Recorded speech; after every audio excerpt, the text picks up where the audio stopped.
কোরআনের বিধানের কাছে আসেন। কোনো ইসলামী আন্দোলন বাংলাদেশের ৩৮তম প্রতিষ্ঠা বার্ষিকী উপলক্ষে কুষ্টিয়া জেলা শাখার উদ্যোগে ওলামায়ে কেরাম, শিক্ষাবিদ, রাজনীতিবিদ, আইনজীবী, সাংবাদিক ও বিশিষ্ট সুধীজনদের সম্মানে ইফতার ও দোয়ার মাহফিল অনুষ্ঠিত হয়েছে। বৃহস্পতিবার কুষ্টিয়া শহরের উপজেলা মোড় সংলগ্ন দিশা টাওয়ারে ইসলামী আন্দোলন বাংলাদেশ কুষ্টিয়া জেলা শাখার এই ইফতার ও দোয়া মাহফিল অনুষ্ঠিত হয়। এ সময় ইসলামী আন্দোলন বাংলাদেশ কুষ্টিয়া জেলা শাখার সভাপতি বীর মুক্তিযোদ্ধা আলহাজ আহমদ আলীর সভাপতিত্বে ও জেলা সেক্রেটারি জি এম তাওহিদ আনোয়ারের সঞ্চালনায় প্রধান অতিথি হিসেবে উপস্থিত ছিলেন কেন্দ্রীয় সাংগঠনিক সম্পাদক খুলনা বিভাগের মাওলানা মোহাম্মদ সোহাইব আহমেদ।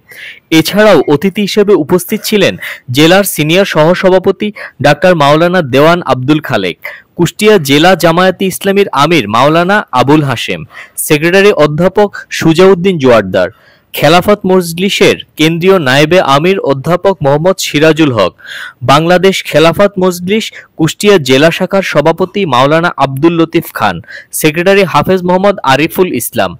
ইসলামী বিশ্ববিদ্যালয়ের professor doctor Golam Maola Dawah, professor doctor Zakir Hossain TSC, professor Rafiqul Islam, professor Syed Maqsudur Rahman, Kushtia judge কোর্টের PP advocate Khandaker Sirajul Islam, GP advocate Mahtabuddin, জেলা আইনজীবী সমিতির সাধারণ সম্পাদক এস এম শাতিল মাহমুদ, ইসলামী আন্দোলনের কেন্দ্রীয় শুরা সদস্য ইসমাইল হোসেন রাহাত, বৈষম্য বিরোধী ছাত্র আন্দোলন ইসলামী বিশ্ববিদ্যালয়ের সমন্বয়ক মোহাম্মদ নাহিদ হাসান, কুষ্টিয়া জেলা আহ্বায়ক মোহাম্মদ হাসিবুর রহমান,